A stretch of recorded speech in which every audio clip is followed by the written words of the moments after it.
No ano 1847, Galicia era unha terra de sombras e miseria. Tras décadas de guerras e convulsións políticas, a fame e a desesperación empurraban a moitos homes e mulleres cara ás marxes da sociedade, cara á violencia e ao crime. A primeira guerra carlista deixara a rexión devastada. Os campos estaban empobrecidos, os camiños eran perigosos, e as autoridades, corruptas e ineficaces, non podían garantir a orde nin a xustiza.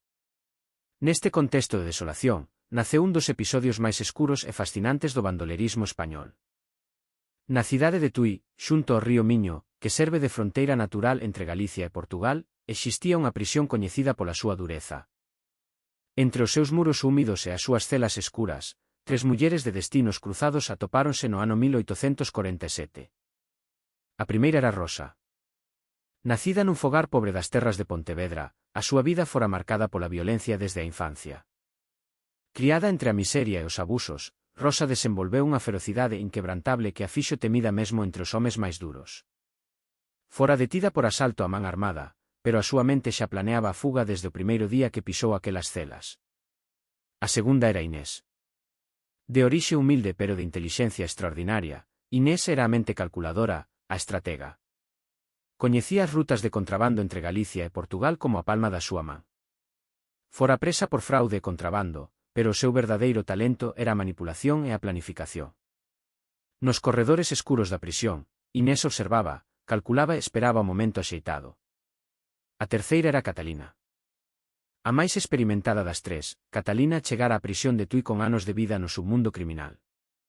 Coñecía as redes de bandoleiros que operaban na fronteira, sabía como moverse sen ser vista, como conseguir armas e refuxio. A súa reputación precedía, e mesmo os gardas a miraban con certo temor. Nas longas noites da prisión, as 3 mulleres forxaron un pacto. Un pacto de sangue, de lealdade absoluta, de vinganza contra un sistema que as tiña encadeadas. Compartían a mesma rabia, o mesmo desprezo polas leis dun Estado que nunca as protexera. A fuga chegou nunha noite de inverno de 1847. Catalina, coa súa experiencia, sobornou a un garda. Inés planificou cada detalle, os movementos dos centinelas, os puntos cegos da vixilancia, a ruta de escape cara ao río Miño. E Rosa, coa súa forza e determinación, foi a primeira en cruzar os muros. As autoridades quedaron perplexas. 3 mulleres, consideradas as presas máis perigosas da prisión, desapareceron na noite sen deixar rastro. A humillación das autoridades foi total. Libres de novo, as 3 mulleres non tardaron en actuar. Xuntas, fundaron a Irmandade Negra, un grupo de bandoleiros que sembraría o terror na fronteira entre Galicia e Portugal durante os seguintes 20 meses. A Irmandade Negra non era un grupo calquera. Baixo o liderado colectivo das 3 mulleres, a banda operaba con unha eficiencia e unha crueldade que non tiña precedentes na rexión. Inés deseñaba os plans de ataque. Catalina recrutaba homes duros e leais. E Rosa era a forza executora, a que se encargaba de que ninguén se atrevese a traizoalos. Os seus crimes foron numerosos e brutais. Asaltaban as diligencias que cruzaban a fronteira, roubaban as casas dos ricos propietarios e dos recadadores de impostos. Ninguén que se interpuxese no seu camiño saía ileso. Un dos episodios máis recordados foi o asalto á casa dun recadador de impostos. A familia foi tomada como reféns, e cando o home se negou a entregar o diñeiro que gardaba, Rosa non dubidou. A crueldade daquela noite quedou gravada na memoria dos habitantes da rexión durante xeracións. Outro episodio que aterrorizou a poboación foi o asalto a unha igrexa. Durante o roubo, o sacerdote tentou resistirse, e o resultado foi tráxico. A Irmandade Negra non respectaba nin a igrexa nin o Estado. Eran un poder á marxe de calquera lei.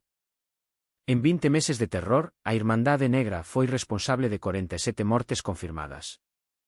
A súa fama estendeuse por toda Galicia e chegou ata Lisboa e Madrid. Os periódicos da época describíanas como monstros, como a encarnación do mal. Pero entre os máis pobres, entre os que sufrían a opresión dos caciques e dos recadadores, había quen as vía como un símbolo de resistencia. A escalada de violencia non podía continuar sen resposta. As autoridades españolas, presionadas desde Madrid, decidiron actuar con contundencia. Un batallón enteiro do exército foi despregado na rexión coa misión de capturar ou eliminar a Irmandade Negra. A caza foi intensa. Os soldados peinaban os montes, interrogaban aos aldeáns, destruían os refuxios que a banda utilizaba. Pero Rosa, Inés e Catalina coñecían o territorio mellor que ninguén. Durante semanas, conseguiron esquivar ao exército, moverse como sombras pola fronteira. Pero ao final chegou da man da traizón. Un informante, alguén que coñecía os movementos da banda, revelou ás autoridades o refuxio onde as 3 mulleres e os últimos membros da Irmandade Negra se agochaban. Os soldados rodearon o lugar antes do amencer. Cando Rosa, Inés e Catalina se decataron de que estaban atrapadas, xa era demasiado tarde. Ao redor delas, só había pedras, bosque e un precipicio coñecido polos habitantes da zona como o Salto do Lobo. O oficial ao mando ordenou a rendición. Prometeu que as súas vidas serían respectadas se entregaban as armas. Pero as 3 mulleres sabían o que lles agardaba, a forca. A morte pública, a humillación final dun sistema que nunca as tratara como seres humanos. Rosa mirou a Inés. Inés mirou a Catalina. Non houbo palabras. Non eran necesarias.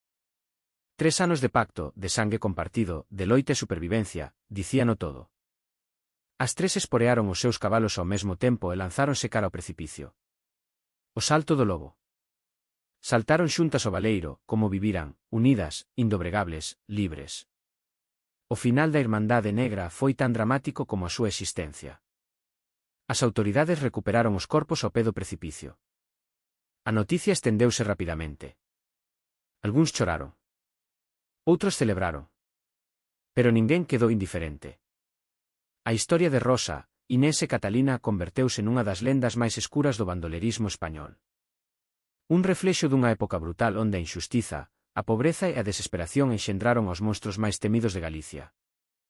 Pero tamén un recordatorio de que, detrás de cada monstro, hai sempre unha historia humana. Unha historia de dor, de abandono, de rabia acumulada contra un mundo que nunca lles deu ningunha oportunidade. A Irmandade Negra xa non existe. Pero o Salto do Lobo segue alí, na fronteira entre Galicia e Portugal, como testemuña silenciosa dun dos episodios máis tráxicos e fascinantes da historia do bandolerismo español do século XIX.